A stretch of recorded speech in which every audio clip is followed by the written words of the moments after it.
You're listening to the RFBL Report with your hosts, Bear and Pat Downsky. I only realised when I was up in Wolverhampton, the New Forest owner is an absolute cuck. Truly, the rich get richer. Juice, because I only drink juice. We got some typical Peking bullshit. Here comes 5th place New Forest. He's cagey, he gets on base, he's a consummate pro. Warning, things are about to get weird.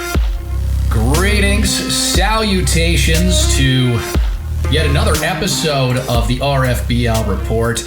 Joining you as always, myself, Pat Downsky, and with me, the one, the only Ursa Major himself. It's Bear. I don't know what I expected, but you delivered. And speaking of delivering, I'm having a lovely Mountain King Stout this evening. We got to give the people what they want, right? I'm having a Mountain King Golden Stout this evening. I'm back. I guess this afternoon. I'm back to the old Tropicana smooth orange with no bits, no pulp. No juicy bits. No juicy bits. I like the juicy bits. I tell you what, I don't even know why I have this. I'm not gonna lie to you. It's almost too smooth. It is. You just have to appease the people. That's the thing, don't you? Sometimes. Yep, definitely is. Speaking of also delivering, we can go right into this, shall we? We'll keep it brisk, keep it moving today. My system just crashed, which is excellent. This is good news. This is great news. But the Monkees, 700 win percentage, have some massive injuries on the in the team. Still bringing it, as predicted. That's because they haven't faced the Bears yet. You got to look out for 5th place New Forest, because who do we don't have 5th place New Forest. No, we have 3rd place New Forest. 3rd place New Forest. Wild card New Forest. That's the adventurous part of it all. Yeah. So I think. Where do you want to go on this one first, Bear? Do you want to touch on All-Star Game? Do you want to touch on IFA? I don't think anyone really cared about our All-Star Game snubs last year. It wasn't a really resonant. Who cares? All-Stars. Let's go Cold War. Straight into it, shall we? You know what? I kind of want to pause for a second for the IFA just to kind of highlight a couple of these players. Interesting stuff. Montreal going Montreal. But there were some pretty neat players there too, like that Lira guy. Halifax got him. Looks like he's got some catcher ability to play. Doesn't have a real good arm, but there's definitely some interesting players that went for some teams there. I really like Bosman, the guy that Washington signed, a Bosman from he's like a Dutch Cohen. Durable dude, good third baseman, good character, some intriguing arms. Maybe this might be the first class we see some legitimate pitchers out of. Gonzo that signed with Soviet. We also had that Simonson that signed with Zurich. I actually really like Simonson. Maybe he's not a Bears style player. I don't know. What do you think? Lefty. What a fucking shithouse. No, I think Simonson looks good, doesn't he? Left-handed. A lot of people here like the old ground ball style pitching. I love a ground ball. A ground baller. I couldn't give a fuck, to be honest with you, but that's just me. He has 3 solid and pitches. Then you wonder why Greg Flask has a 400 BABIP. Yeah, let's not talk about that one. But some of these lefty pitchers, it's good to see some left-handers coming in the league. I agree. As a left-handed person myself, I am a big fan. Gross. Big fan of the left-handed people. I struck out on everybody I was going for. The Gars went for that Bosman that Washington got. That was our first choice. Dude said he liked our organization. He pieced. I then went for Goodface, Gonzo, Philip Boniface, the Australian righty, and he elected to go with Soviet, and I get it. Soviet doesn't have a lot of pitchers. That dude could be pitching for them in 18 months. I ended up with Hidenji Endo, who looks like he could be round out the back end of a rotation. You're not dreaming on that change up. It's got a little bit of velo, got ground ball. good character. We'll see what happens with him. Yeah, I ended up with Kang. Done with Kang. You know, it seems like I am a big fan of Koreans at the moment. Oh yeah, I think I liked him a lot actually, but I wasn't sure about the defense. Like if you squint real hard, he could be like your prototypical beer league right fielder. You know, the guy's packing a little bit extra, doesn't have a whole lot of range, but could still gun it pretty good to the plate. You've got a big outfield in New Forest, so to me, this guy probably a DH long term. Yeah, potentially. You never know over the years. He's only 16. But the big thing is he has contact, and that's what all that matters.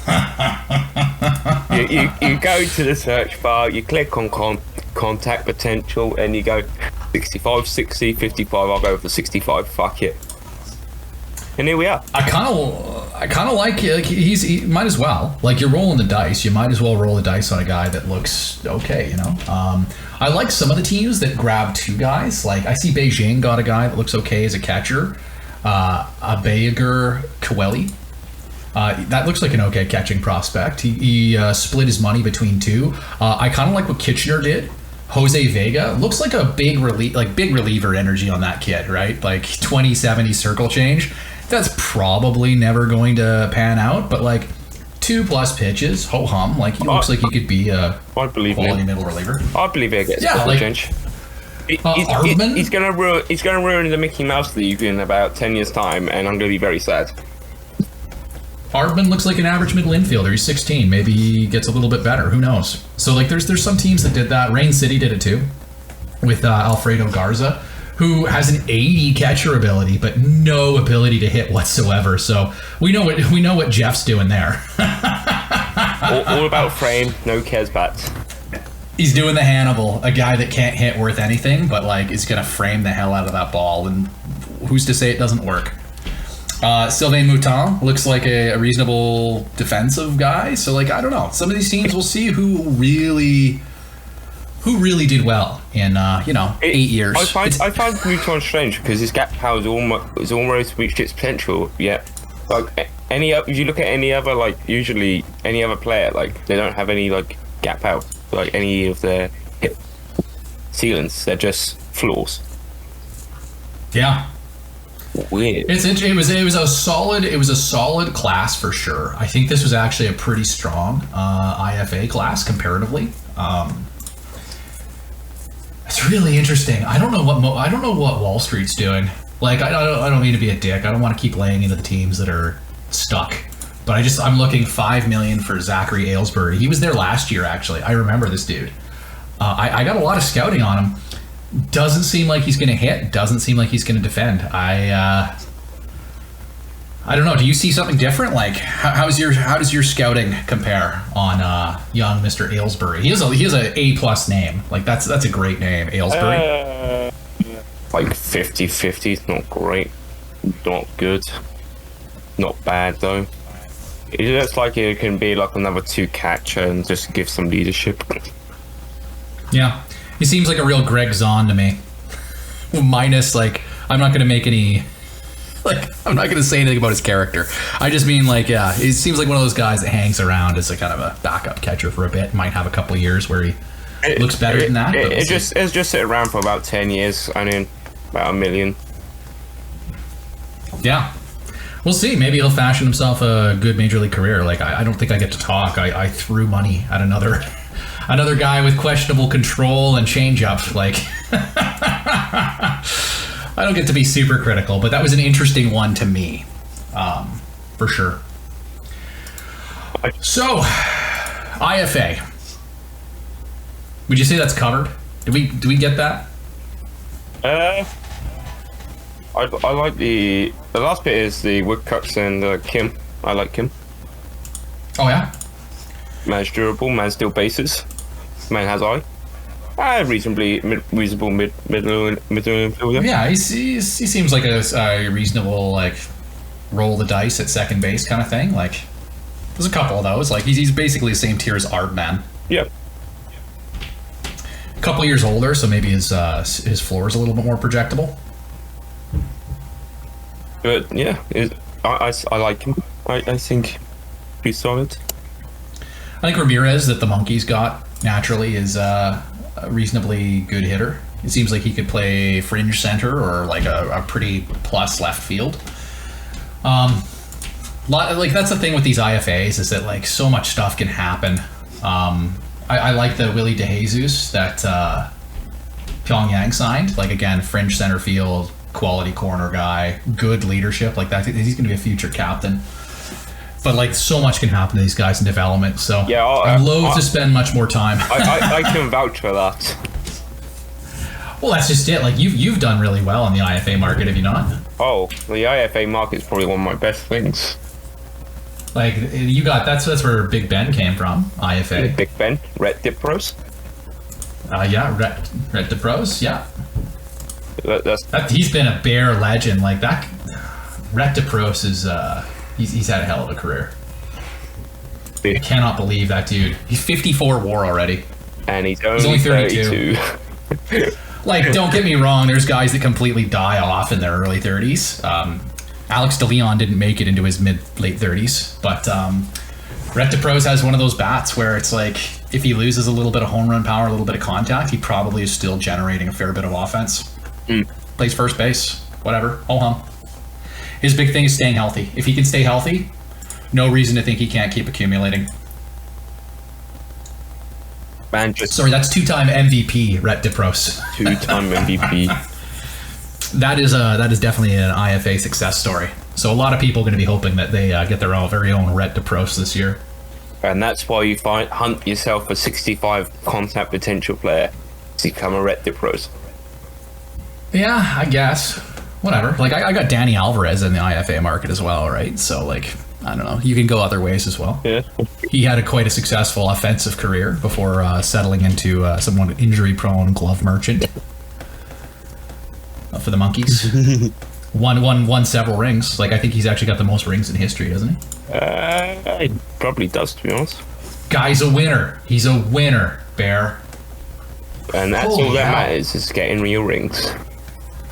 Yeah, I just took a look at the Monkees IR, and this is like you don't cheer for injuries, but this is funny. It's funny how many guys are on the IR. Like I'm 2, 4, 6, 8, 10. He's got 10 dudes on the IR all at once. Like, since it's not like there's nobody that's quality. Like Roberto Martinez won the Rookie of the Year last year. Juan Rodriguez, chosen one, been really effective in the starting rotation for a long time for this franchise. Hujino still trucking along, still getting hurt all the time, but a quality second baseman when healthy. Carlos Flores is one of those weirdos that plays like left field and second base, both pretty well. He's real popular. He wasn't having a great year this season early on, but like what are you going to say? He's a Silver Slugger. He's a Gold Glove winner. He's a 3-time All-Star. He's won a ring. He's been an MVP of a championship series. Like, those are not easy losses to shrug off. I do like going and getting Matt Ropp at a reasonable cost from Springfield.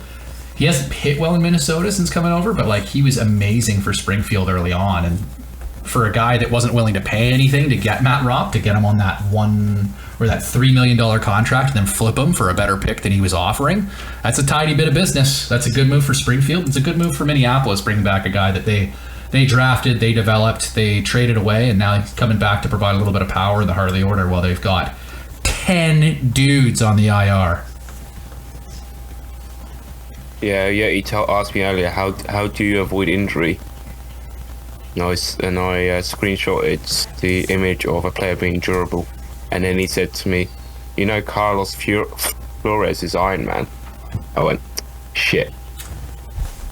You know what? Iron Men never get hurt, though. They never get hurt. We know this. Yes, we do. He's still got 6-7 weeks left of his injury after being out for about 3-4 months. If they're an Iron Man, is it really an injury? Maybe it's just psychological. Yeah, maybe it's all in their head. It hurts me that Joe Mulcahy's playing there. It hurts me too. It hurts me that I didn't even get a compensation pick for it either. Oh, brutal, eh? These window shoppers just cringily nibbling at the edge. Has anyone signed William Dryden? I can have a look. Like, did anybody sign him? Someone must have. I think they have, because he's not. I can't see him in the. Yes, Springfield. Hilarious. 4.2 million. So I guarantee he didn't give up a pick for that guy either. Probably not. So you're not the only one to get screwed out of that comp pick, buddy. Yeah. Like Kirkland doesn't get a compensation pick for losing Dryden. Me and Kirkland has one.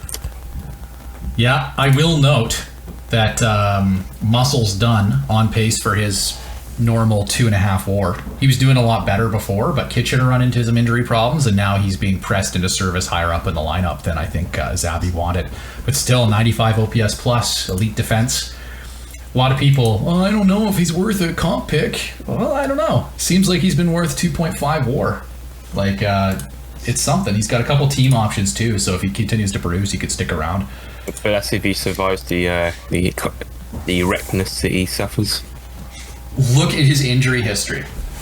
Look at it, Bear. I have. I'm on it right now. I'm staring at it. He is the most durable wrecked player I have ever seen. It's up there with Harry Hay right now. Yeah. Who got you traded? You traded Harry Hay. I have traded Harry Hay. And speaking of which, you just got the bad news, injuries, Monkees, like Bears. We've got all these various concepts floating around. How about a guy that ties all three together, Greg Flask? Done for the season. Monkees legend was turning it around a bit with New Forest in his second year there, and gone. He's done. What are you going to do about that?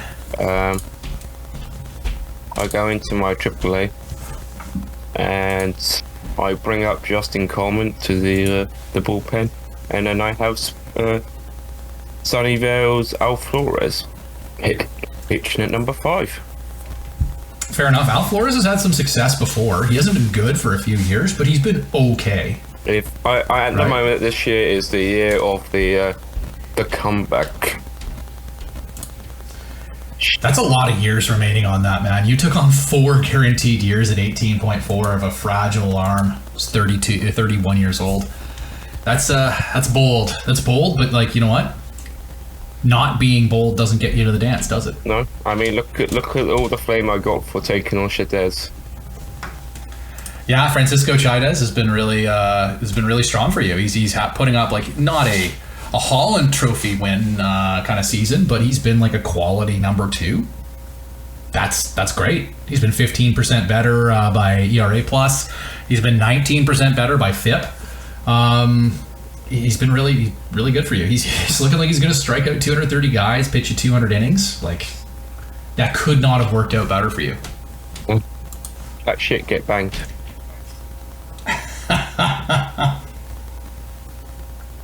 That's second in the CL Bears rotation.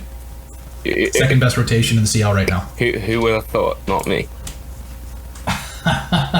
Look at us. Who would have? Yeah. Let's do a quick recap then of the divisions, what they're looking like. Like, again, nobody cared about the All-Star. We've touched on IFA. We touched on some stuff. We were talking about the Monkees before. Do we want to start in the Hero Spammer? Because there is a bit of a surprise here. Yes, we start the big surprise. Big surprise. This is the most surprising division. It's interesting to me that Halifax is selling. They're a game out of second place. Yep. Interesting to me that they're selling. I think Beijing, like, you don't like to throw words like fraud around, so let's not. They do have their rinky-dink park that helps their pitching staff a lot. Isaiah Griffin's been really strong. Stump has been okay. Like, he's been okay. It's not what you want when you're paying a dude $22.4 million. But like, it's been some of that offense that's been surprising a lot. Todd Esmond is having like a really strong year. He's really taken a step forward, driving some results there. I don't see a lot of power. Like, their power is really questionable. It could be like, I think their park suppresses a lot of home runs, but like, that would be alarming to me. I also like there's a kind of lack of depth in the rotation beyond Griffin and Stumpf. Like Lefebvre is okay. He's had a bit of a rough season. Mizuguchi has been, again, okay. His results have been better than the underlying numbers, which is concerning to me. But you could say that with a lot of guys too. Like Adlanov is very similar. Again, is our war better than what his war is? I don't know how much that's going to stand up. If they suffer any more injuries in there, it could be really problematic, especially if Halifax, doesn't sell everything. I think Ignacio having a bit of a down year offensively has really hurt them.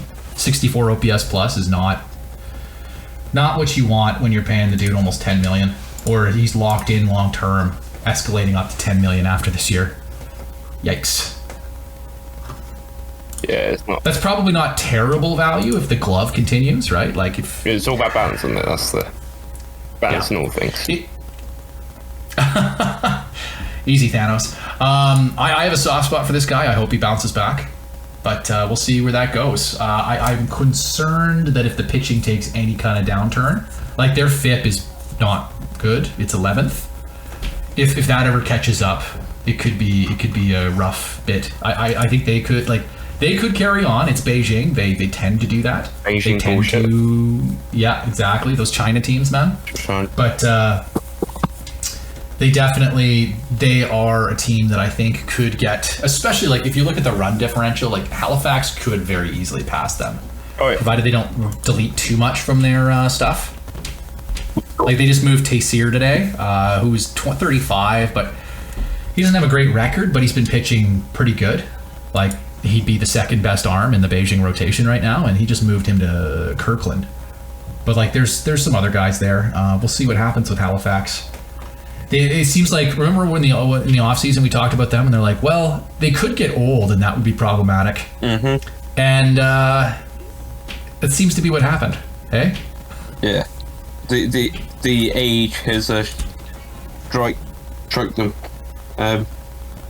I guess Joel's just going to be retooling like he always does, Yeah, he's one of the teams that does that. I see Brad Parker's hurt. He's 38 now. I think that he probably wants to hold on to him unless someone blows the doors off with an offer.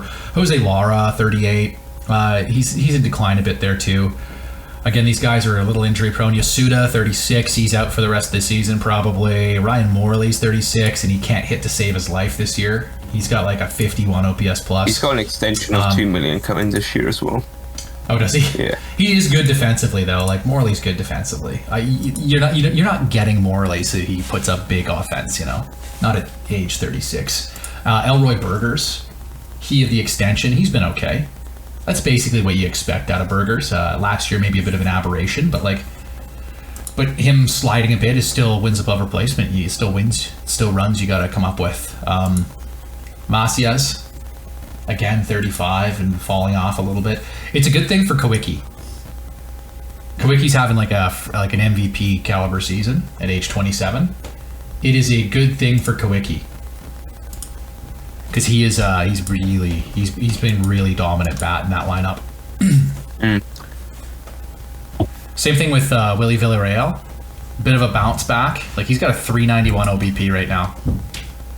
It's pretty good. It's pretty good. Like, there's some guys that are definitely pulling their weight. I think Zili Wong has been okay too.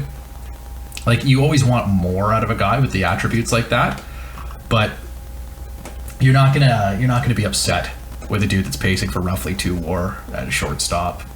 He's either a Gold Glove second baseman or like a good shortstop. Hits some dingers. Plays the game right. Good pro. He's been called a wonder to coach. Don't care dingers, only steal runs. There you go. But anyways, I think Halifax, my hot take is like, oh yeah, sorry, we didn't talk about Minneapolis because we already kind of did. They're hurt. They're also blowing the doors off the league. It doesn't matter how hurt the Monkees are, they're doing work. Well, people keep giving them things, right? So yeah. Peking's the only team I think that's really on the same level right now, but we'll touch on them later. Beijing, they're holding on for now. We'll see. I think I've got my bet would be on Halifax to regress a bit to the mean with that Pythag. and for Beijing to maybe get squeezed out there. But it's an impressive season for them. They spent big in the offseason. They got better. They competed for a playoff spot. It's going to do good for them long term. Isle of Man, basically where we thought they would be. Bang in the middle, bang average. 4th in the division. Seems about right. Oh, good. My dogs are barking. Yeah. Sorry. Don't know what you can say about Isle of Man. There's not much you can say. They're just... It's everything as we expected. They're just bang average. They're not gonna... I gotta say, Chris Garrigues, you gotta get more than 1.4 WAR out of him. Like, I don't know what's happened this season, but he is really... He's playing as bad as he has since 2038. And especially coming off a season where he was almost a 4 WAR catcher with 34 dingers. Like, that stings. That's hard to come back from. That's a tough one. He's still got 2 more years of 20 million as well. Yeah. Tony Martinez having a strong season again. He's pacing for about 4.5 WAR. That'd be nice. That'd be real nice if he were to hit those for Lone Wolf and that big contract there. I think the key is that you probably, if you're Isle of Man, you kind of hope that he has another big season next year too and he opts out. Yeah. Because if he opted out, then you would have gotten his 27, 28, and 29 season. He's still young enough, he's going to get paid. But like, he's already fragile at 28. That wouldn't be a nightmare for that franchise. Get the highest probability of high value and then get the hell out of Dodge. Not a bad model. And also the fact that he has 2 player options at the end of the years, and by then he's what, 36, 37. He's not going to opt out of that. It's a poison pill. Like at the tail end of that's going to be a poison pill. But there's other guys like that, right? Like Carlos Aguilar with Springfield. He's a tremendous player. One of the best in the league for many, many, many years. He's like a 10-time All-Star, 5-time Silver Slugger. He's won MVP. Like he is an elite player. If he doesn't opt out this year, there's like another 6 years at 35 million, and he's 33 right now. That's taking him to 40. He's slowing down a bit. 114 OPS plus. His fielding surprisingly strong despite losing some range. I think he may become a third baseman in the future. Yeah, he'll definitely become a third baseman soon, or second baseman.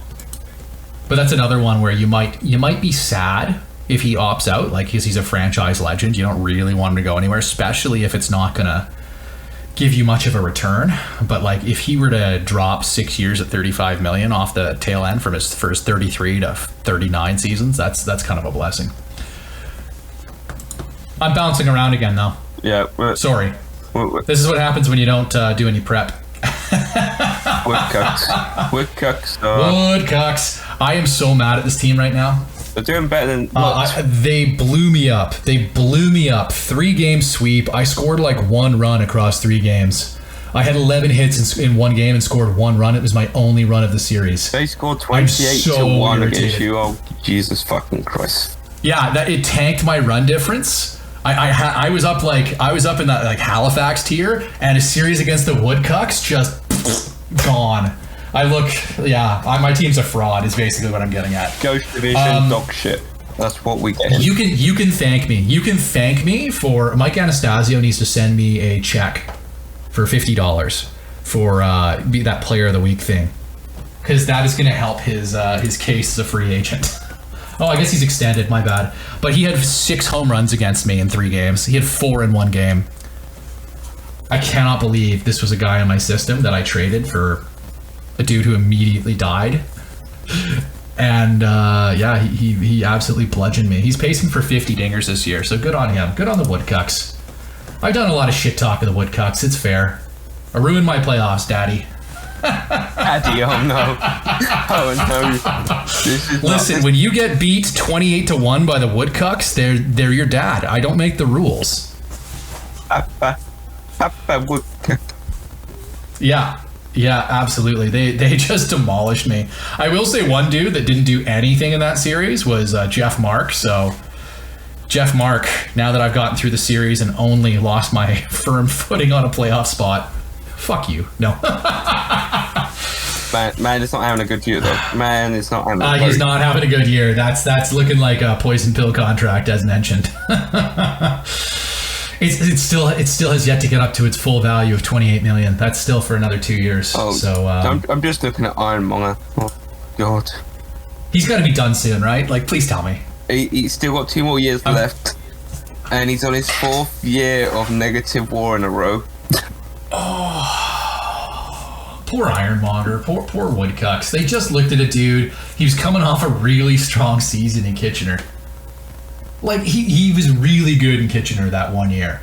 He like a 30 home run, 313 average, 129 OPS plus. He was a 4-WAR second baseman. He was good with the glove. He was raking with the bat. Dude says, yes, please. I'll take that. That's a reason. He was only 29 then. Like, and then the wheels came off that cart so fucking fast. There's a reason why I released him. But he also hit a Grand Slam against me, apparently, when he was at the Zabbys. He had a really good year with the Zabbys. I don't know. I think it's their rinky-dink park. Wait, he's hit 2 Grand Slams against me. What the fuck is this? We're starting to see patterns that emerge from how people are kind of building their team, how their park is, what they emphasize. Like, you look at my team. Home runs. Oh, here it goes. Aaron Yoder's that. Everyone's like, Yoder sucks. Why is he good every year? There's a lot of synergy in how I play the game and how my park is built between Aaron Yoder and what's going on there. Like, he's definitely a player that benefits from my park. It's what makes Coyote being so bad this year very frustrating, is that the same factors should be in his favor as well. But I think the lucky bullshit dingers are getting sucked up by Edgar Vargas, who's having like a career season at age 29. But again, right-handed hitter, okay power. That's gonna get some boost in my park. That's awards winner this year. He's gonna win it again. And he should. Get real. He's not a 5.05 WAR outfielder. Like, that's zany. That is the best 4th round pick I've ever spent. Rated with the men. Yeah. Well, he dropped off immediately after getting traded. Like, the men got him, and he just lost a bunch of contact and stuff. He got worse versus righties. And here he is. I guess my park offset that a bit. So like, anyway, back to where we were. Yeah. Anyways, yeah, we were talking about the Woodcucks. They're taking a step forward. They've got a good prospect pool. They already traded that ground baller, that worm killer. Traded him Sunnyvale. They got a haul for a dude that's never been better than a number 4 or 5 starter results wise. We'll see if he plays better on a better team in Sunnyvale, but like that was a risk. That was a risk at that return. Good on the Woodcucks for maximizing that and still rolling with a solid season. You can tell that they'd like more out of Alejandro Martinez in that 2-hole. He looks like he has more to give. He looks basically like a left-handed version of Wilbert Hoover. Yeah. But like, it's not working out just yet.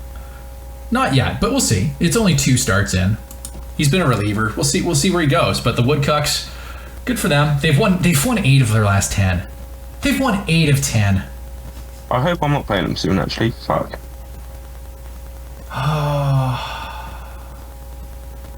Yeah, they're rolling. They're rolling. The offense is going for some reason, or the pitching's been really solid. Like their starters are 5th best in the VL. So like, yeah, the pitching's holding it together for a lot of this. Vern Rackham has been very good. Anders Henrik has been hitting some of that potential. He's a free agent, so that's a little disconcerting, but like he's having a good year headed into free agency. I'm sure he won't get overpaid. You mean a left-handed 24-year-old that has ground balls? Yeah, no way he's getting overpaid. He's definitely not going to be overpaid for. Smile. Yeah, he's going to be number 6 man in Peking's rotation. 26 million a year by 7. And then he's going to be shipped off to the Bears for a 2nd round pick in 4 years' time. Yeah, there you go. Montreal, big disappointment there. Not even attempting to choke this year. Yeah, not even getting into Roberto Jones getting hurt probably hurts quite a bit. Looks like they've been without Kim for some of the season. Looks like a day-to-day, but like it's obviously going to affect him a bit.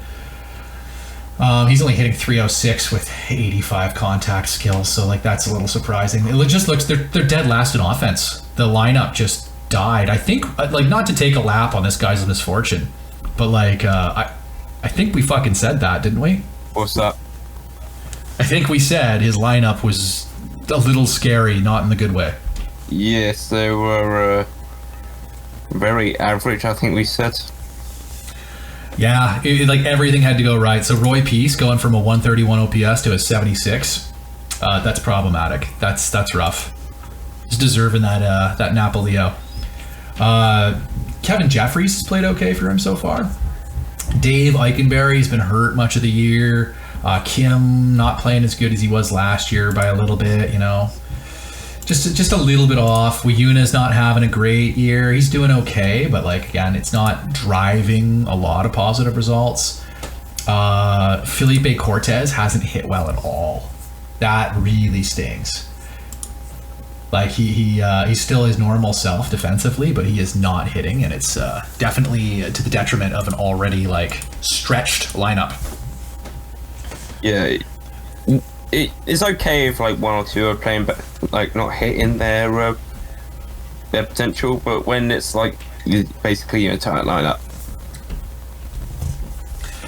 you have like two or three guys that you're going like, that's roughly an expectation, right? Like Wiyuna, Kim, Jeffries, maybe a little bit of Melvin Castro. Like those are all basically what you'd think their baseline is. You'd hope for more, but like you're not upset with the contributions. Eikenberry, because the injury obviously, but like you got to factor that in. Eikenberry, Cortez, Peace, these are the guys that are supposed to be driving results, and they're not. So that like that's the problem, right? Yeah. I think there's a lot of upside here if some guys figure it out, because like we have an entire half a season. Jesus, I just heard myself. That was super Canadian sounding, eh? Oh god. I just capped it off. I can't even stop. Can't stop, won't stop. Anyways, pitching's still really good. He was complaining about Tracer. I would take him. Tracer is marvelous. I love Tracer. Byron Fox, even in his bad year, he's doing good. Kai Cherry has looked good. Not quite as good as he did in Wuhan, but he's been solid. He's been as advertised. It looks like he's extended him. $15 million. Ooh, that's a good one. Not bad. That's reasonable, considering like Mike Arias is getting paid 25 and is basically approximately player. Crawdad got a big extension and then started playing good. So like Arlen Christensen is playing like a 3-4 kind of on that team. Like Soriano looks all right. Like the pitching's really holding it together. Yami Yardi, really strong closer, one of the league's best. We'll see if he can figure out the offense. Some way to get enough runs, but like losing Clancy Olson, losing Ricky Mendez when he traded big piece like to get that's definitely affected their ability to put runs on the board. Yeah, it's just it's just as they have affairs in Montreal that the fact that their batting is not doing anything at all. It's just all stagnant. The thing is that like their run differential is a little bit better than the teams ahead of them. Like, you kind of figure that they probably end up in fourth by the end of the year, maybe. But if the offense doesn't kick off, if they don't find a way to score some more runs, it's just... I think with a couple of additions on deadline day, which is, I think, it's tomorrow. Or it starts anyway. They could make it out to wildcard, because all it is 8 wins. Well, not 8 they're wins, 10 games wins. back. They're 10 games back of the wild card. I don't think you can justify buying unless it's like a multi-year solution, right? 50 games, 10 wins to catch up easy. Wouldn't even have to fucking worry. We'll see though. Sunnyvale, right? And like, let's move over to the Cold War division. I know we normally flip conferences. Fuck the CL for now. No. They won the All-Star game. We're going all VL to start, buddy. Yeah. Some stakes in this All-Star game, finally. Kirkland, just kicking ass and taking names. This despite some significant injuries. Like their pitching was not good to start, like the starting pitching there. And somehow they have the second best starter ERA despite losing Russ Davis and Kyle Rennie for the season. That's a lot of money. Kyle Rennie's making $35 million. Russ Davis is making $10 million. That's $45 million of starting pitchers just gone, buttoned out of there. But they're holding it together. They were looking for some reinforcements. They got one from Halifax at a reasonable cost, just a fourth. I was in trade talks with Kirkland. I was charging a little bit more than that for my players. My player also wasn't 35, but like I can see that like that's an astute move. Tayseer has been a solid back the rotation starter. That should help. Just some durable innings to let him get the ball, like score some runs with the offense he does have, and then give the ball over to the bullpen early. No, don't even bother with the third time through the order. Just lean on that bullpen. Get it to Billy Lively. Get it to Hyunjun Cho. Let them carry it.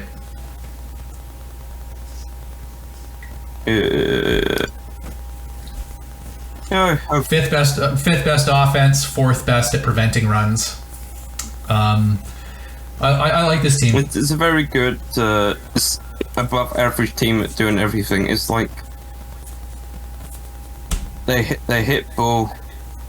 Like it's similar to the Bears, where they like to hit the ball and steal bases, but are actually good defensively as well and pitching wise. Because they don't hit home runs to save their fucking lives. They don't steal bases to save their lives either. No. Like they're but their base running stolen bases. Yeah, that's just it. Is that they like to take they go first to third on a single. You know, like that's the kind of game they play. I think they're aggressive in their base running, but not in their base stealing, and just try to eke out a couple runs and hold the fort. And it's worked for them. Do I think that they are going to be in first place at the end of this? Because that division's pretty tight. Yeah, the New Jersey Frauds are right there in second place, and Sunnyvale's in third. I reckon. I don't know where they win it. You think? Yeah.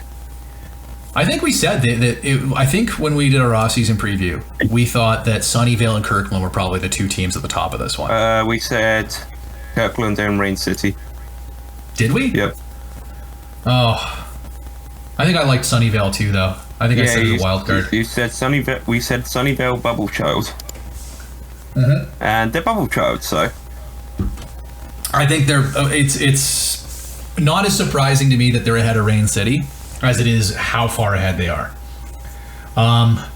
New Jersey, what the hell happened? Why are they good? They've lost a bunch of dudes to injury. Like Steve James has been out, Chris Gombos has been out. He's done for another like 6 weeks even. They lost Aldo Brock, who's been like no, I was gonna say he was good. He's not good. Anyways, he's a guy that's been in their bullpen for a few years and he has a fun name. Luigi Lecoq, he's been good. Speaking of fun names, Luigi Lecoq. I don't know why this team's good. I'm not trying to be rude. It's because they see ball, hit ball, score runs. Like Bang Hu is on his way to 8.8 WAR. Oh my god. Yeah, David Cohn having a hell of a time to be a free agent. Hey, if you wanted to throw money at a Jeff Mark type player, David Cohn, he's definitely better. He's got a better track record. He's a tier higher. He's generally been like a 3 WAR catcher, which is nice to have. He's already got 3 WAR by the All-Star break. He is smashing the case off that ball. He's pacing for 35 dingers. Yeah, he's playing good defense. David Cohn being as good as he has, big reason why New Jersey is here. Bang Hu is carrying hard as well. Ralph Maj. I have never heard of this guy before, but he is smashing the ball this year. Like there's some outlier performances, and it is like Godo. It's like the opposite of Montreal, you know? Yeah, that's just it. Like there's a bunch of players that have historically like they've been okay, and they just hit like their upside all of a sudden. Like Godo's 26. He's an age 26 season. He's played a couple times before, and he's never been even an average hitter. And this year, he's just gone off. He's like a 122 OPS plus. Like, there's some guys that just went off this year, and good for New Jersey. It's exciting. Like, let's see what craziness happens with this team, right? They like to dinger. They like to slug. They don't like to defend so much. They don't like to pitch. it's basically pub pub beer, baseball. See ball, hit ball, but I don't fancy defending. I like it. I like it. It's fun. Boring. Why not? Like, let's get crazy in this division. This brings us to Sunnyvale. Their additions have been good. They added Wilbert Hoover. He has been excellent since joining the Master Batters. He curved his season a little bit there. He's almost already hit the value, the WAR, as he did with a Woodcuck, but in 6 games. In half the matches with he's played. Yeah. He's at 1.8 R WAR. Like, he is definitely something about the defense or the park or something is really clicking with this dude. He's pitching good. That's a nice ad for Sunnyvale. It's risky, but it's working. He hasn't been hit by injuries that badly yet. It'll happen. It's very un-Sunnyvale to not have 20 people on your IR. Mendez has been out for a bit. Celadon as well. I think that's probably why he picked up Harry Hay, though now he's playing Harry Hay at shortstop. And he's got, Celadon's out, so he's going to have to play McManamy again. Oh, no. I think he waived him. Where's McManamy? Wait. He sent him down? How bad? Oh, he did. How bad was he playing? He sent him down for 91 OPS plus? What a noob. That's a hard-ass move. That is a hard-ass move from Nick. And now he has to bring him back up. Yeah, that's embarrassing. I told you were trash last week. Yeah. About that. Can you go start at second? we need you. Just by comparison. For a couple of weeks while Celadon is recovering from a bruised bone. I just mean by comparison, Celadon, so McManamy, 91 OPS plus. Fuck this guy, waive him. He's in AAA. Celadon, 92 OPS plus. A-OK. Hey. Like a hotline, like the Drake meme, you know? Yep. It's like 91 OPS plus? Nah. 92? Yeah. Oh, yeah. Let's go. Harry Hay looks like a good pickup. Like he's already up to, he's 99. Good glove. We'll see where he goes. I like Harry Hay. I was sad to trade him, but he was a guy that you really wanted. He's an Englishman. He was an Englishman, and he had decent contact on the Void K. And I had McManamy, so it's super weird that a bunch of these Castlegar refugees find their way to Sunnyvale. And they're all gonna be wearing the Castlegar hats when they Sunnyvale hat when they retire. Yeah. When they retire, it's a Sunnyvale hat. Sunnyvale hat. Whatever their AAA team is, whatever De Leon. Yeah.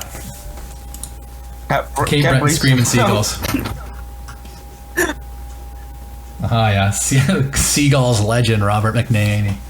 Sunnyvale, I think, has some upside still. Like, their run differential isn't amazing. They're beneficiary of that a little bit this year, but I believe in a lot of the pieces here. They're making moves to get better too, adding Wilbert Hoover to replace Ibarra, who's done for the year. I feel like they've got a lot of potential starters. Like they've moved Kenshi Nishimura, who I was really high on. They moved him to the bullpen. He was it's all right. 87 OPS plus. Oliver's gonna start screaming at the computer. Martinson haters. Ryan Morgan's been solid as a 4-5 guy. Like I like Ryan Morgan. He's a River Kings legend. Not quite a Highlanders legend, but yeah, I kind of like Sunnyvale hat when he gets Hall of Fame. Absolutely, they all will. Everybody, all Sunnyvale. Up the move. I like them. I like them for a playoff spot. I think that the other division is going to fight over second place, and the wild card's going to be in the Cold War. Springfield's ejecting bodies. They're surprisingly competitive. Hannibal is having a bit of a rough patch. Runs scored have fallen off a bit. It's really the pitching. They're dead last in pitching, and it's been tough. They've lost a bunch of starters to injuries, like Melvin Silva, dead for the year. Juan Gomez is dead. Matt Smeltz is injured, coming back, but you lose a couple good pitchers and a solid reliever. Yeah, it's tough. It's tough to overcome that, especially if you were kind of battling the margins. Like, I've always sounded pretty down on what Hannibal is doing. It's definitely a margins thing, and you can, if everybody's healthy, you're lucky with health, you got some solid performances, you make some solid tweaks along the way, can definitely live in the margins and succeed. Yeah, but and we'll just live in the luck of you're not allowed good pitchers, so you have to play your AAA pitchers. Yeah, right. It happens. There's years when you get that, you're like, oh, come on, really, another. How many pitchers am I supposed to have reasonably that could start any given season? I'm so scarred by this that the Castlegars will have generally 8 floating around the roster. 8 dudes. Yeah. Because I have there has been seasons when I've been on my 9th starting pitcher, and it's just, you do the best you can, but like, it's tough. That's a tough division. There's 3 playoff teams coming out of it. New Jersey's going off. Kirkland's strong. Sunnyvale's strong. It's even like the teams near the bottom. Like when you look at the Rain City Pigeons, we thought that was a bubble team. They've been pythagged pretty good this year. They haven't played especially good. Blaze Alexander's been trash. But like that, if that's the bottom of your division, that's a pretty good division. Yeah. So like, yeah, Hannibal loses 3 starters. And that's still not even that far apart. They're 9 games, but you know. Yeah, it's possible. Like somebody could just completely die off. As we pointed out, injuries happen. They're tough. So I find it hilarious. The space between the top of Cold War and bottom is less than between the Monkees and the Butchers.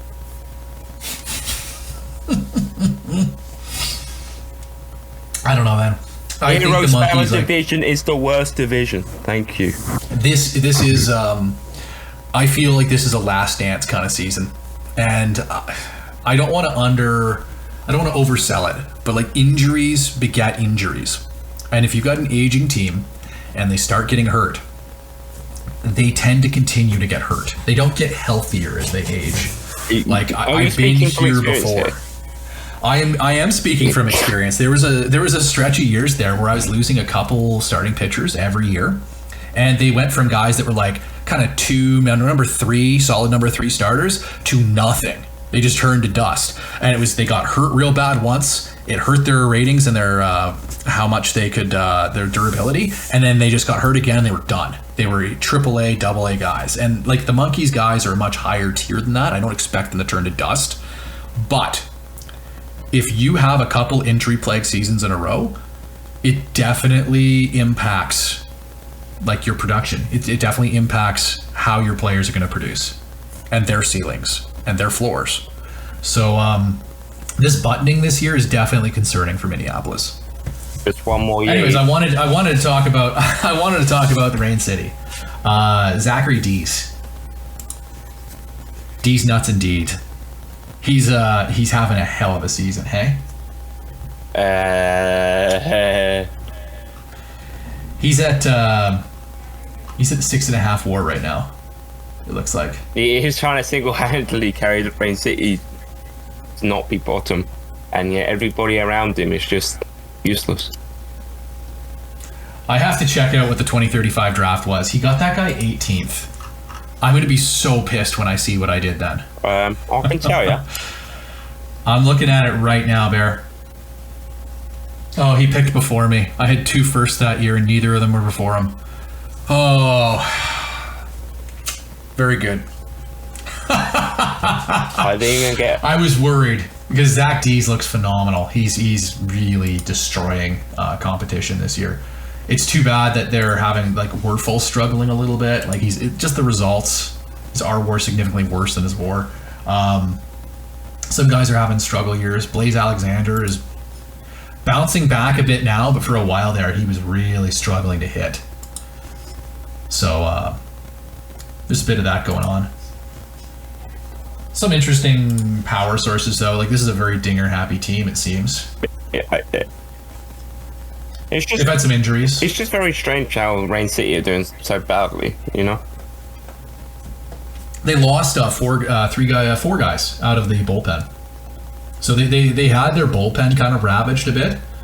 A little bit of regression in some performances in the starting staff. And a little bit of offensive regression. They're still scoring runs. But it's really the starting pitching struggled, and the bullpen's been ravaged by injury. So like it's another one of those situations. I think we talked about this with Montreal. They had a very awful May. That's the thing that's let them down. They did. I think they're clawing a little bit back into it. Like I think they've had a few reasonable series.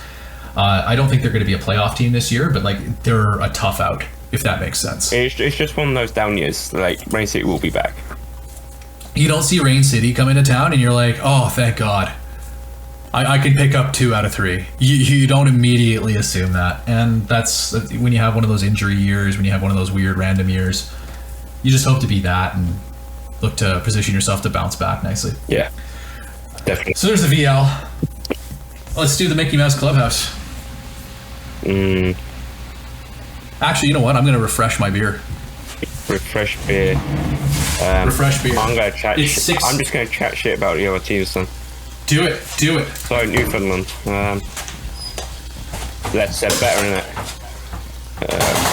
Can't back, can't pitch. The only good pitcher is there's no one of them to start. The rotation is doing well. What are you even talking about, Bear? ERA is 5.4. Like I don't know. Newfoundland useless. Oh, Like, okay. Okay. This You guy has said you were gonna talk shit about me. 4.8 WAR. Who's that? Jose Bracamontes. How? What? How? How? How is this possible? How? He has He's a minus projected to be 6.4 minus- zone rating, that catcher. The fuck? I just said his offense, he's minus 20 OPS plus. I thought this guy was good. He was good. What happened to him? I don't know. Like, Oh no, Newfoundland. I am so I can't sorry, even mock Newfoundland. Newfoundland anymore. I just feel sorry for him. Oh, They have a player that's got 4.5 WAR, but he's being outdone because his catcher is minus 4.8. holy moly. I'm looking at this. And he has a shortstop he's- of minus 1.9. Okay, so Bear, Jose Bracamontes, his previous low for zone rating was minus 0.2. Yep. Think about that. He is minus 6.4. His range is only 7.4. I do not know what happened to this man. His efficiency, his defensive efficiency, is at 0.639. Usually it sits around 9, I think, for a lot of guys. 0.9? Yeah. He's not throwing out runners. Like his previous low on runners thrown out was 30. He's at 16. What's happened to him? Oh, you know what it is? He's at 0% exhausted. Is he just playing I his don't know. head? Is there no other? There's no other catcher. There's no other catcher there. Okay, now it all makes sense. It all makes sense now. Right. We have found the solution. No. We have found it. We have found it. Right. Holy crap. Right. That, Listen poor to me, Jose mate. Bracamontes. His Right. knees are probably shot. You need a second catcher. It doesn't matter how bad, man. But you need a second catcher so you don't have a minus 4.8 catcher. I have a dude in AAA you can just have. His name's Alex Suazo. He has a heartbeat. Wait. I have a decent catcher in my AAA that I don't use. Right. Okay, my guy was just a meme. He's not good, but he's got a heartbeat. Here you He's go. a guy. There's Gino Barbereri. He's okay. He'll do a job, you know. We can have Castlegar. Here's a PSA. Here you go. This guy has 70 catcher ability. You can have him. He's 5th round pick. You got to get ready for the sad music. Okay, go on. Because we need to extend. We need to do one of those ads where it's like, for just $1 a day, you can feed a backup catcher for Newfoundland. Come on, RFBL, support. Just $1 a day. Just $1 a day off your player budget, and you can support poor Jose Bracamontes' knees. Fuck me. That's actually awoken me slightly. They're doing pretty good otherwise. Yeah, Like, they're doing very good we can otherwise, make- but like you look at the shortstop and it's like minus 1.8. I think it was 1.9. I don't know why I said they were doing really good. I think I was just looking at home run totals. They're really not doing good. They're 12th in runs scored and they're 10th in runs against. So, like, I think the offense struggling a little bit with the runs. Some guys are just dingering it out. Carlos Flores, I think we like that signing for them this offseason. They're only paying him like $5 million, and he's been pretty good for them. Visa, the bird, he's having a good rookie season. He's a captain. He's playing okay. He struggles versus lefties, something fierce. It appears. I don't know. He's just not having a good year versus lefties. It's breaking down his overall. It also seems like struggling defensively a bit. Could be that range, but like I don't know. He seems like a good player. He's playing good as you could probably hope. Jose Torres doing all right. They're age 36, but not a lot of offense there outside of that. They've also been raked by injuries. Like Kessinger's out for the year, Neal's out for the year, Calindres has been hurt. Their bullpen lost 3 guys, probably for the season. They've definitely they've had their injuries too, so it's a little bit of ineffectiveness, a little bit of roster construction, a little bit of random performance dips, and some injury issues. Like Roberto Martinez going from a 3-WAR pitcher to a replacement-ish level guy. That's unfortunate. Yeah, that's just a bad luck. Yep. But at least the ARB will be cheap.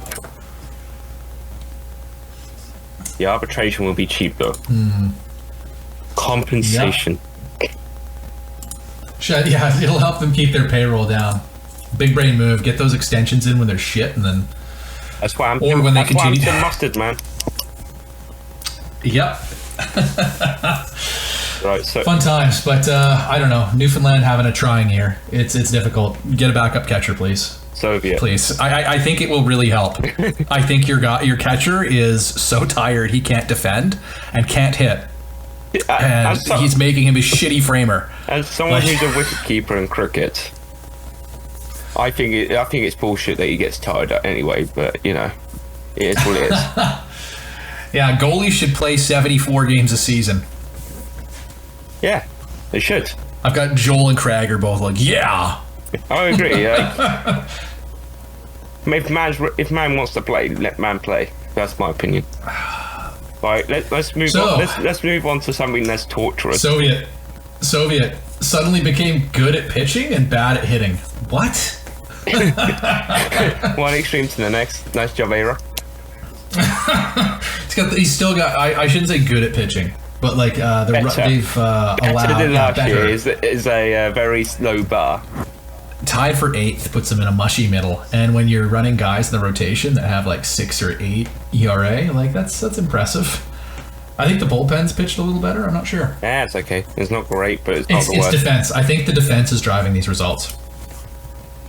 Yeah, it is. Because I'm looking at the kind of runs and stuff, and I'm looking at where they're the zone rating and defensive efficiency is 4th and 3rd in the league. Yeah, they're 11th in FIP, so still struggling with the pitching, but the hitting is joined. I think Badarov being injured and not good is problematic, because like if you're a 7-WAR player and then you come back and you're less than 1, you've just lost like 6 wins worth of offense. Contribution. I think Soviet are just riding it out for the next 4 years when Bashirov retires, manages to reach 20 years of major service, and then they fight the Mickey Mouse division again when they're ready and primed. He has essentially been one of the greatest players in this league's history. Yeah, it's sad to see him hurt, and it's sad to see him. As long as he makes it to 100 WAR by the time he retires, that's what I care for. He's got to be positive. It's going to be tough. He's got 4 more years to not fuck up. 7 away. 7 away. But the thing is, he's got to be positive all the time to keep advancing that, right? So it could be difficult. Greg French really struggled at the end. Yeah, it'll be alright. And like Badarov has to hit because he's not Defenderov. That's true. His defense is gone. He's a first baseman. Like really, next season in the spring training, put him at first base to see if you can squeeze some defensive value out of him. I don't know. Or put him Bobby Cogan's DH him. Yeah, DH. Bobby Cogan's been pretty good. He's actually been really good. He's been really good for Soviet. And he's not paying this guy anything. I don't know where he got him. He just signed him from Wall Street and he became good. I don't know. Fun. So I guess you don't really need Badarov to be a fielder, but I think I'd probably try to see if he could play first a little bit, back up Kogan there, and he's do playing DH most of the time. Badarov at DH. Yeah, he is. Yeah, well, he can't play third anymore. He's got 35 range. Yeah, he's got Charlie Bonnet there. Yeah, so. Yeah, I think he was playing him there earlier until he got hurt. Because I'm looking at this and like, he's played 500 innings at third base this year. I think that's probably why his WAR is so far down. I think his defense just plummeted. This is another catcher that's got a weird, low level WAR as well. Not as bad, but it's only because of the batting's so bad. Chaidez minus 1.1 going to minus 1.7. That's incredible. But it's like defensive fielding stats is good. He's just not. Oh yeah, so like that's why he's playing. It's wild that this guy couldn't be useful enough to bring to be at least good with the glove. Like he should be essentially neutral offensively, and like the glove should be driving his value. But he's been so bad offensively that it's still negative. That's wild. I think they don't capture. I don't think they capture how much that affects your pitching staff. So like it's possible that he's still providing more value than that. Yeah. He was a waiver claim. What did he cost him? Nothing. Holy crap! His backup is just as bad. Yeah. 7 OPS plus. He's negative 0.5. I don't have catches for everybody, just so you know. This guy was an all-star in 2033. Alejandro Gomez. I have no recollection of this guy. Holy crap, he was an all-star for Hannibal. Mm-hmm. The man's been going around. He's Rain City, Springfield, Sunnyvale, Hannibal, Kitchener, Halifax, Soviet, back to Springfield, Soviet. The dude's got some frequent flyer miles. But yeah, he's been to Winnipeg as well. That's funny. Yeah, that's the AAA team. Yeah. Yeah, I don't know. I think they're not performing up to where they should be, and I think Badarov being worse is part of that. So that happens. Mario Nunez is playing really good too, so that's nice to see that guy bounce back a bit. Poimanov still pretty reliable. Yaramillo is basically producing as he has. He's on pace for about 2 WAR. There's some upsides, but there's some obvious downsides. I think Wolfman being bad really hurt them. Like it's really affected their offense. It's really affected a lot of things with that team. So sad. Moving on, Kitchener. Zabbys. Kitchener, what's going on with the Zabbys? Not scoring as many runs, allowing too many runs. Zabbys have gone backwards again after going forwards last year. Well, okay. A little bit. They've had some injuries. I told you. I don't want to say it. Well, okay. I will tell you so. I told you so with the fucking shortstop, man. Like, Barada was really important to keeping the run prevention up. Really important. So, like, seeing guys come in and not perform at shortstop really hurt them. Danny Grigio was a replacement level player. He was not playing amazing defense, and he was not hitting. So I think Zabby pulled the shoot on that. He's back up, and he's running with Franklin Olivares, who's also who's below replacement. Yeah, it's one of those McBanamy and I'm not going to say the Mickey Salado. Mouse League is living up to its name, but it's living up to its name. I will note though, like I think I said it would be a struggle for Caruso to play as good. He is playing just as good. He's playing just as good. He is on pace for 8 WAR again. So like Genzaburo Kurosu is dominating once again. TJ Wasserman, again, playing pretty good. It looks like he's going to be clockwork another 3.5 WAR. Muscle's done. Playing good. Zai is playing good too. Like Zai's not as good as he was last year. I think he won a Silver Slugger. He's not that guy, but he's playing still good. He's solid. Artur Azeev. You want more out of Azeev, I think. Like, I don't know. He picked him in the first round. He's not even doing well defensively at catcher for some reason. He's a phenomenal. He looks like he should be a phenomenal glove. I don't know what's happened there. And his bat should be above average. I guess it is for a catcher. He's in the 90s, but like, yeah. I just think this guy's better than that. I'm glad he had some really good years cheap, because now he's coming into some of that arbitration. And Chris Tremblay's fall off was weird. He came out and he was a 4-5 win outfielder, like really strong hitter, and he's down to, he's an 87 OPS plus guy right now. I feel like the Zabbys are having a Montreal moment. They definitely have some guys that are not living up to expectations. Jeff Carpenter hasn't hit well.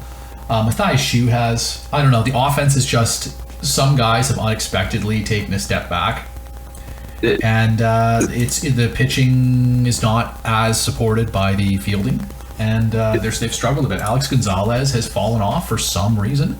He was still effective after coming back from injury, but like, he's paying him $34.5 million. That's big. But a good thing for the Zabbys is his team option year next year. So yeah, he's probably not gonna pick that up if he's gonna keep playing bad.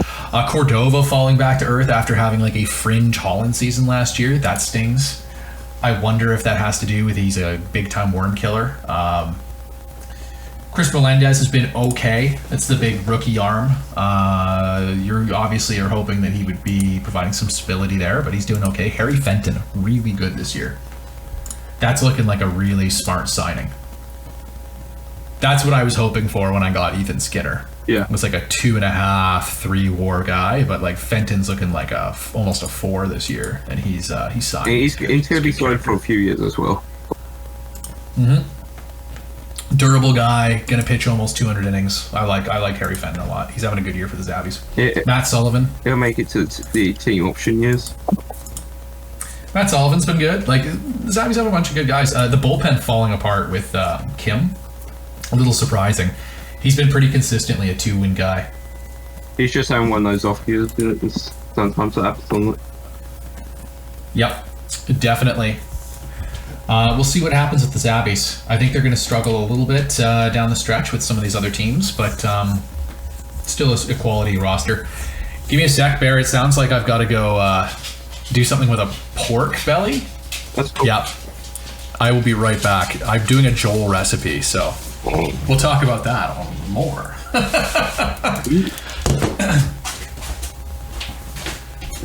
Oh, here you go. Alright, let's have a look at the hockey, lads.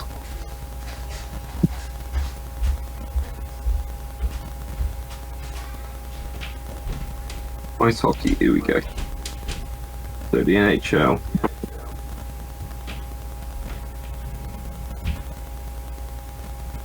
Three o'clock game. Oh, 6 o'clock. So the Buffalo Sabres 0, LA Kings 3, New Jersey Devils 3, St. Louis Blues 2 after overtime. Currently in the second period, Minnesota Wild 1, Dallas Stars 4, and then there's 3 games to be kicked off. Well, not kicked off. I can't remember what you guys call it in ice hockey. Park off? I don't know. Fuck it. Carolina Hurricanes versus the Seattle Kraken. Chicago Blackhawks versus Tampa Bay Lightning. And Winnipeg Jets versus New York Rangers. Then an hour later, at 1 o'clock in the morning, Greenwich Mean Time, Anaheim Ducks versus the San Jose Sharks. And the Vegas Golden Knights versus the Ottawa Senators.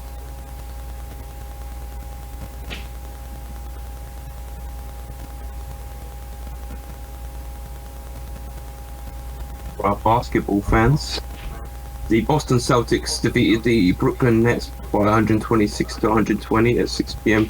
Greenwich Mean Time kickoff. And then currently in the fourth quarter between the Bucks and the Suns. The Bucks are leading the Suns by 127 to 121. And just about to start now is the Washington Wizards versus the Indiana Pacers. Then at midnight we have the Houston Rockets versus the Memphis Grizzlies, and the Oklahoma City Thunder versus the Utah Jazz. Past midnight is the Cleveland Cavaliers versus Toronto Raptors. 1 o'clock, Denver Nuggets versus the New Orleans Pelicans, and then 3 a.m. game is the LA Clippers versus the New York Knicks.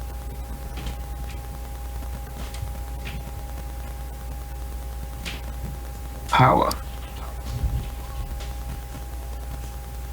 These scores have been brought to you by Bear, supporter of the Tropicana juice. Please sponsor me so I can freely drink juice.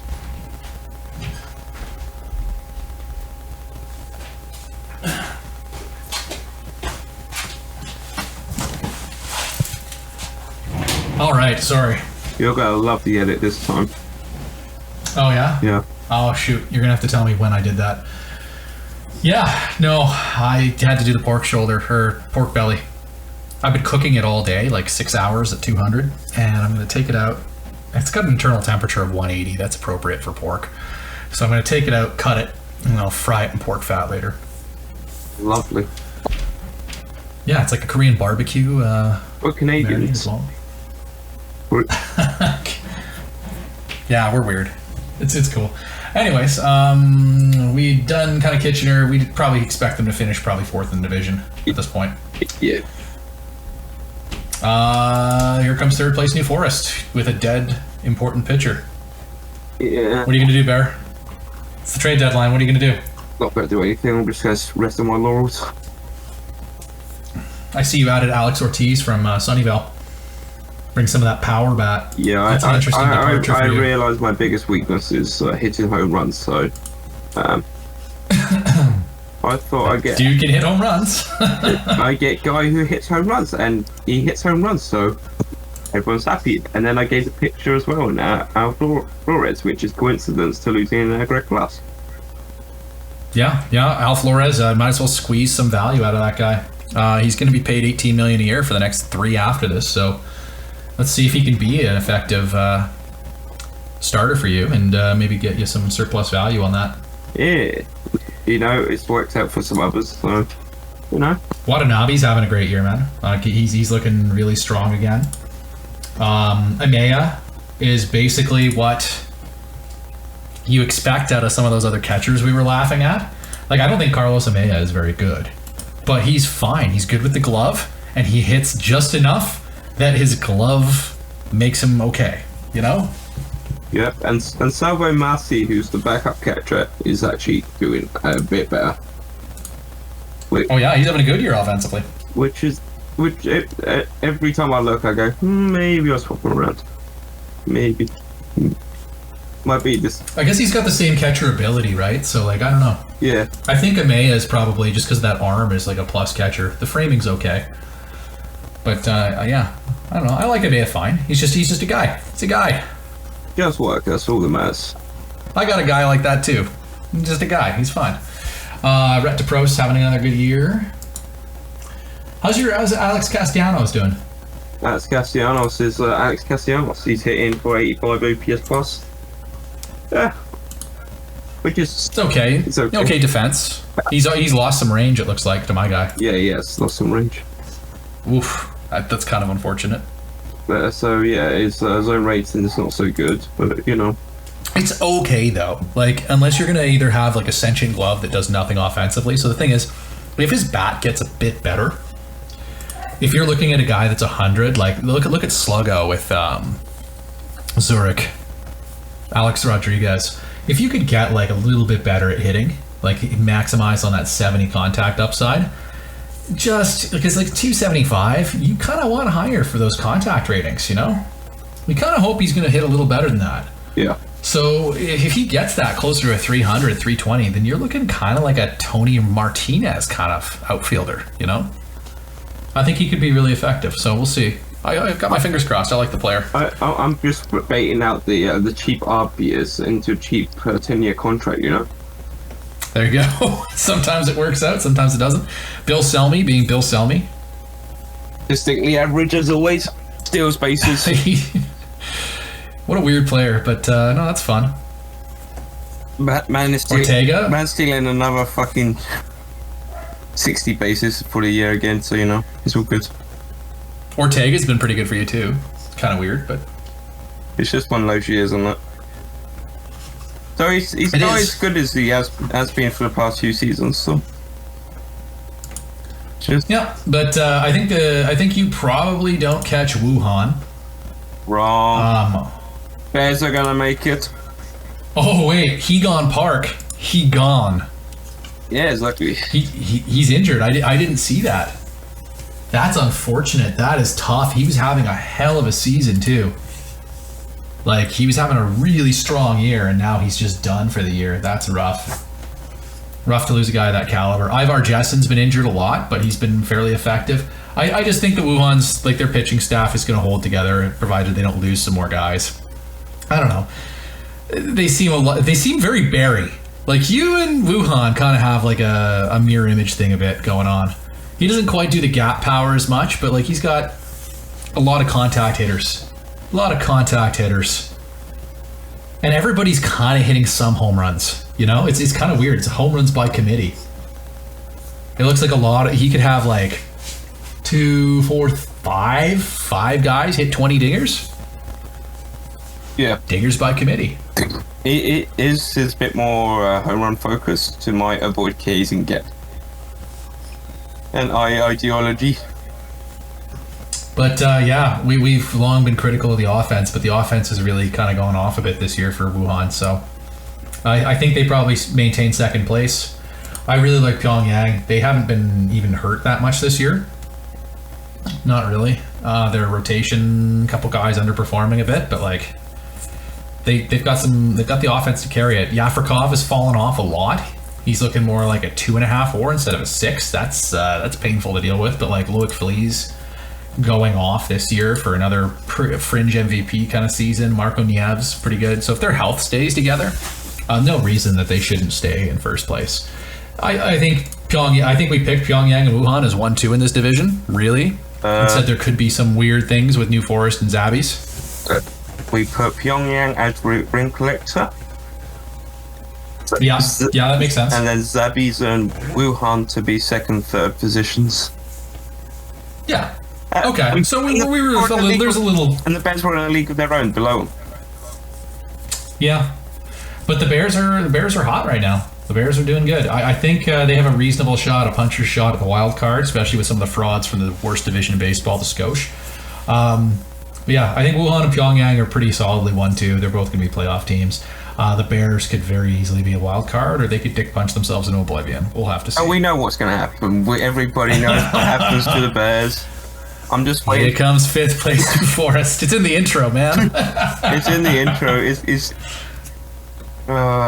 It's gonna happen again. I can feel it. Scotia, Peking, probably the best or second best team in the league. Yeah, Peking are by far the second best team, and then it's just a bunch of fucking random ass teams that are just there just to make up the division.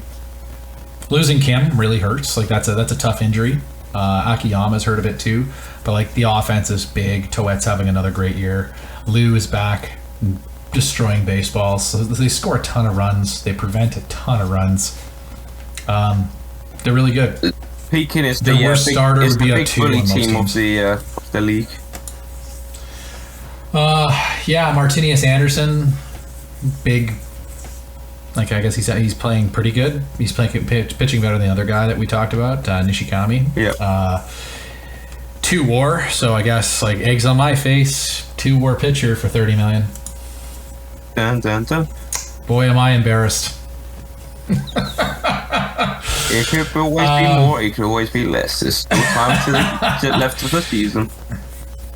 Ethan Joaquin is having an MVP season, and I'm so fucking mad about it. He's at 121 OPS plus, 5 WAR already, Gold Glove in center field. Like he's been a really impactful player for Peking, so like that's fun. Luis Guzman still catches good. He doesn't hit good anymore, but like he's a good catcher. Barada has really been good defensively. He sucks with the bat, but like we knew that. We know who he is. Yep. 17 zone rating. He's been worth almost 2 WAR with his below average bat. So yeah, it's good. Yeah, Leo Perez has been a contributor. Like they're strong. They're strong. They have a very good shot at getting a ring. I reckon they'll win it this year, but that's just my opinion. I'm ready to slap an asterisk on this season. How about you? Let's check every season I choke. Yeah, always asterisk. It's always a Mickey Mouse ring when it's always not a Mickey yours. Mouse ring when I'm not in the World Series. Yeah, makes sense. Zurich. looking better than expected. Their pitching has been carrying hard. There's a big reason that they're here, and it's the pitching. I think we talked about that in the off season. We said, hey, their pitching, if everything aligns, like they have a really high ceiling, and shit, looks like that's happening, hey? Yep. And their batting's not that far behind either. The batting's okay. There's a couple of guys having some pretty good years. Scary is finally breaking through. Is like a good player. Like he's got a 140 OPS plus. Like it's been a while. He's been frustrated with this guy, but he's playing pretty good out of the 9-hole. Nikolajin playing good with the glove. Can't hit.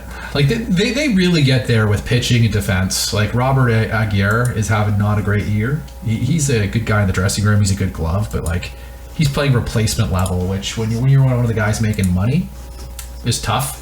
Brian Wankin, he's doing good, having another good season. Sluggo playing really good. He's actually become their best hitter. He's playing in the 2-hole. He's very much the most important hitter in this lineup, I think. Like Warkin's pretty good too, but I think Sluggo Rodriguez really important to this team. The only scary thing for Zurich is if like their batting goes array slightly. If it's like goes a little bit array, because it's okay, but it's not great, good. And it'll just be a case where they have to try and slide in like 1-0 wins or something because their batting is not meeting the match with their pitching. Yeah, we'll see, right? Like they could be out of a playoff spot this year. Yeah. Like seriously, they have a 3-game lead on Castlegar, a 5-game lead on Washington. It's going to be tight. Like what they do at the deadline is going to matter. They've got a lot of young pitching that could get tired, that might struggle for consistency a little bit. We'll see if that happens, but like they have defense. They've got some veteran leaders. Got a great dressing room. Like the chemistry is humming on this team. And there's some pieces there. Like there's some guys that can hit for power. There's a couple guys that get on base okay. Strong defense around the whole diamond. They could easily keep doing what they're doing. Mm-hmm. But, as we said at the start of the year, it's going to be a bit... The team is very fluid in what could happen to them. Speaking of fluid and what could happen to them, the Castlegars. Also another fluid team of stupidity. I'm going to be pretty low on these guys. I'm so fucking tired of them. I was low on them and you said no, that we're going to be good this year, and I went no.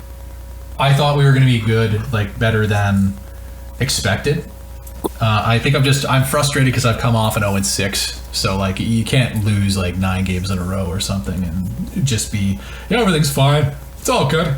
I think there's been some really unfortunate, unlucky performances. Like I think Castlegar is getting very, you know how the random performance element, they're getting a lot of random performance. There's a lot of negative random performance. Yeah. Kinfei Coyote being trash has been really problematic. Like he literally, his offensive upside has halved. Last year he's 104 OPS plus, 32 homers. This year 52 OPS plus, 11 homers. Like he is worse by more than half. Like he is inverted. It's wild to see that. I don't know what happened there. I've heard some offers. They weren't inspiring. I'd rather just sit on the guy than move him for nothing, honestly. So that's probably going to happen. Alex Ebeland's been pretty good. Really a Jeff Mark tier catcher. Yep. he like shit. If he was not going up against some other guys, 102 OPS plus is good enough to win Ryan Morley like a ton of Silver Sluggers. So like Alex Ebeland having a really strong year for me, which is nice. Doesn't equal out Coyote being trash. Gutierrez, he's playing bad. He's playing bad, man. Don't know what to tell you. He's not hitting a lot, and he's not making enough consistent contact to hit his normal 40, 50 homers. So that's really stung. Hasn't played great defense either. I think he lost a little bit of range. So yeah, not super stoked about that. Aaron Yoder had a really rough first half. Everyone thinks he's a fraud. Whatever. First half. You sound like some high school girl. Yeah, whatever. Well, like I don't care what you think, mate.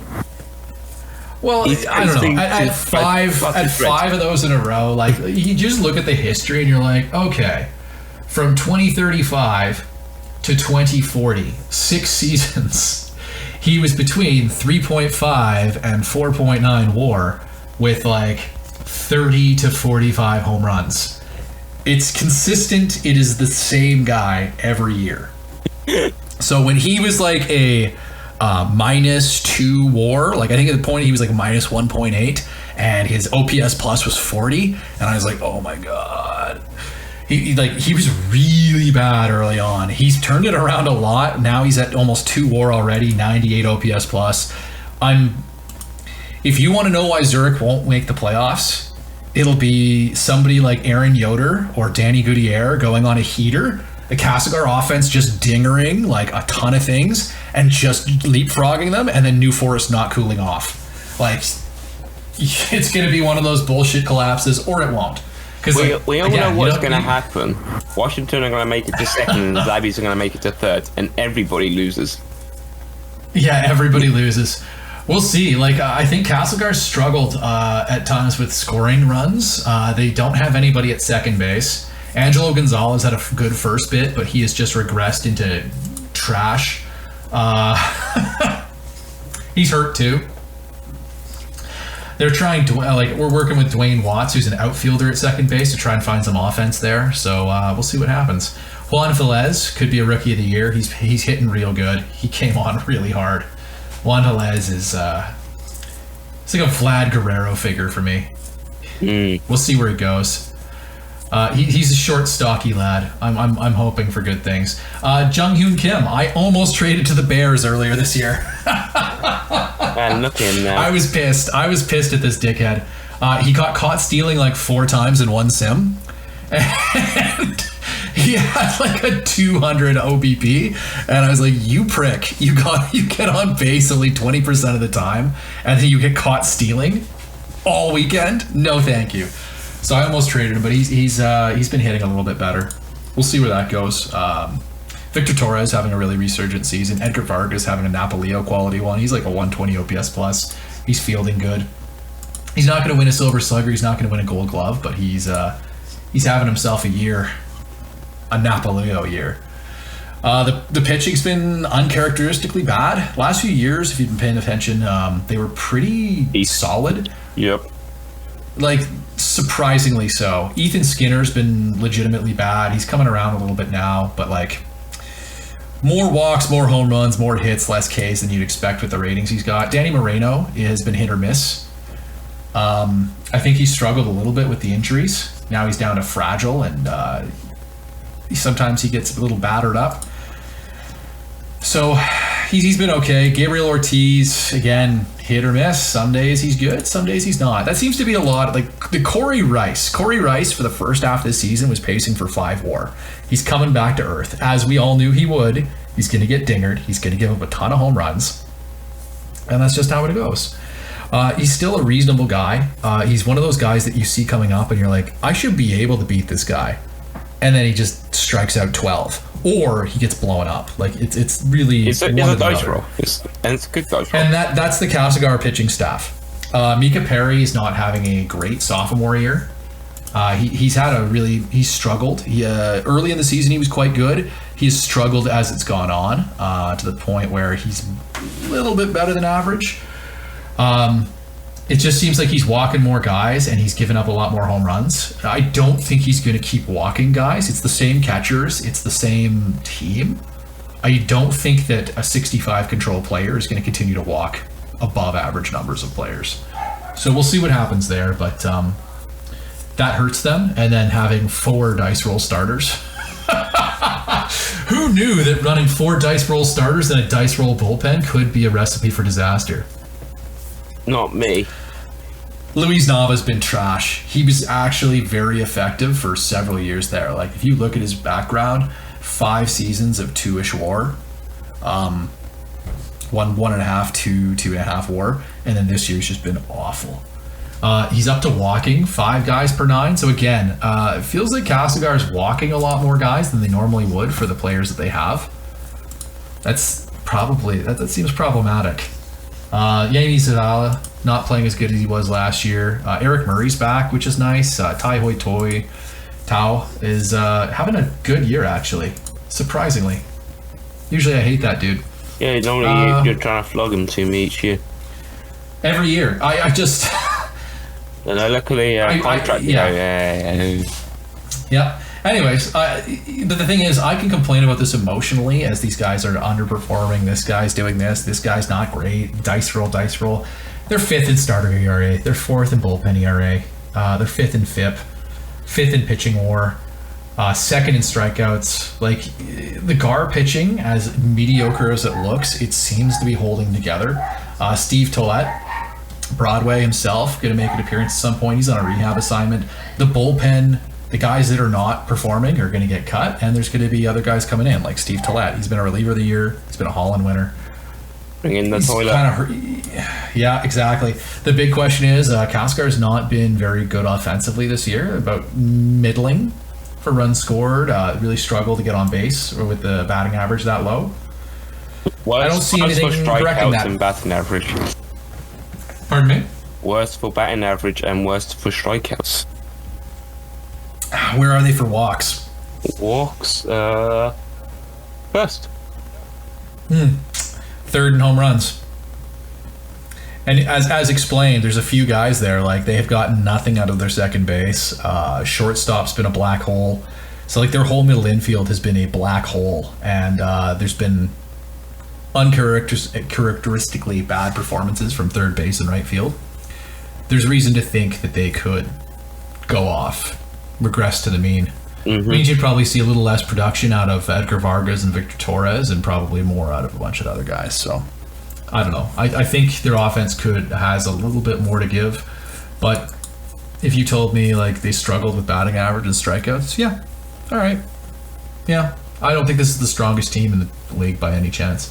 I think they've got a good puncher's chance of a wild card spot or 2nd in the division, like pretty reasonable shot at that. Same thing with the guys after them. Washington struggled on the pitching side. They score a ton of runs, but they've struggled on the pitching side. 8th in runs against. Losing Shortle, I thought was going to be more of an issue, but Justin Hall, coming off an abysmal season in Peking, having another Washington bullshit season. He's come back and he's been very, very good for them. The bullpen's been better, I think, than the starting rotation. No, equally inept. I guess they're struggling in the depth in the middle relief kind of area where a lot of guys are in the mid 5s. There's a 7 in there, like struggling a bit. David Caldwell really struggling. Those last injuries really took a toll on the former MVP. Yeah, all of them are niggles. Kim has taken a step back. Dave Zell taking a step back. Well, I guess it's not a step back. That's just who he is. Weird. He's average. He's good. Mansfield pitching worse than he did in limited roles seasons before, coming out of the bullpen instead. Kaz doing okay. He looked really good early on, but he's fallen off a bit. Still have still reasonable chance at a rookie of the year out of that, but like his pitching has really struggled. The hitting's good though. Like obviously you've got like an all-star in almost every position. Brad Gallagher's hurt though. Could be a long-term one because diagnosis pending. That would be a blow. I think that would be a nail in the coffin on the playoffs. That would be a killer, wouldn't it? But again, this is a team that it's like, oh, Lupe Vandeput just decides to be a 9-WAR shortstop. Yeah, okay. Like, he could just have a big like month and it would carry them up. They'd be 2nd or a wild card. I mean, that's why he gets 40 million a year, though. It's really squished in. It's really squished in between New Forest, Castlegar, Washington, Zurich. Like it is squished. Someone's gonna get squeezed out of that, right? Two someone's. I know what one of the teams will be. We shall see. I guess we kind of have to. We're obligated to talk about the last two. Wall Street still hasn't traded Beasley. He's having an amazing year. On pace for a 6.5 WAR. Probably not going to win MVP at that point, but like still, he's having a real strong year. Yep. Jason Forster's come back a bit. He's struggling with some injuries. Hoban's out for another couple months. Wedemayer's out for the year. Got a concussion. Castlegar Rivkin's legend. Wedemeyer. Oh no. The man who has one positive war season in his career. Have you seen the second baseman? Walter Peterson? Yep. Oh my. What happened? Whoa. Wow. He really doesn't hit, hey? Minus 2.5. Minus 2.2 war. Man's gone from a minus 20.1 zone rating last year to a minus 12.9 so far. Oh, good for him improving on that. Yeah, they give up a lot of runs. They don't score as many. They're not terrible offensively, but they definitely struggle on the run prevention front. Yeah. They have a couple of really good players that drive results. It's similar to some of the other teams that have like a superstar and a bunch of players. Like Springfield. One superstar, and then it's just a gang around him that just gang around Beasley just to... I honestly thought Beasley was going to get traded this year. I thought he was going to get traded before this. I know there were some offers made. There's some talks. Looks like nothing came of it. He's having a great year, so good on him. He has one more year at arbitration after this, so and then, we'll see if that goes. And then the big money time comes. Yeah, and then he signs with Peking. Island man. Island man. Martinez off the books. Give him the Martinez money. Redondo Beach, Travdondo Beach. The Travdondo Beach. Nayeons. Looks like Pedro Diaz cooled off a bit. That's sad. I was hoping he was going to be a 6'4" guy. I was pulling for him. Yeah, it was very obvious that he wasn't, but you know. Dude, we have a friggin' award for guys that carry it through a season. That's true. It usually goes to Peking. Oh man, this team looks anemic as hell. Like the offense, it's all sad. It's all part of the Trav plan, isn't it? Though it looks horrible at the start, but eventually they're gonna trade their way to the top. With poor Joe LeMay got buttoned. He's done. Like he's injured. So I guess Redondo at that point is down like an outfielder and a pitcher. Yep. A DH and a pitcher. That sucks. They got Kong Cheng. I'm sure that's gonna do good. He's definitely never gonna get hurt. Kong Cheng's never been hurt. Never been hurt before. I'm not putting a hex or anything. Oscar Romero having another 6 ERA season. I'm sure he's gonna fucking shut me out. Oh, you know it. Oh, here comes Oscar Romero, who walks everybody and gives up a lot of home runs and hits and doesn't strike a lot of guys out. Yeah, if I should. He lost to you 6-3 game. Yeah, I know. I think he was their opening day starter. But yeah, he's exactly the kind of guy that just sucker punches me. Vanderveen. That control is done, though. That's unfortunate. I was looking at him a few years ago. Oh. Yeah. Yeah, the control never panned out. Shame. But hey. His stuff is good, though, you know. It's good, useful at the back of the rotation. Oh, yeah. Like, maybe he can carry that, but obviously he can't right now. He's really struggled there this year. Anyways. But yeah, they probably continue to be last. It's expected, but you never know. They might get a top 3 pick and get... Yeah. And it begins. Yeah, so there you go. Who are we saying is going to be in the playoffs at the end of this? So, like, VL. I think I'm picking Minneapolis, Halifax, and the Hero Spammer. Cold War, Kirkland, Sunnyvale, and I guess Jersey's probably... Like, those 3 teams are in the playoffs. Somebody's a wild card. Like, the VL's pretty easy. It's basically whether or not you want to respect the Butchers. Kirkland, Vale, Halifax, Beijing, and the men. Fuck the Monkees. The Monkees are never going to make it. They're going to lose all their games. They're on a win 11 streak. Yeah, that seems... the Monkees... Seems like of course the Monkees will make it. Yeah. And then the problem is, I guess, the CL, because I think we can say Pyongyang and Wuhan probably make it there. Peking probably makes it. So we got 3 of those teams. What the hell's happening with the rest of this? I'm going to say a hot take.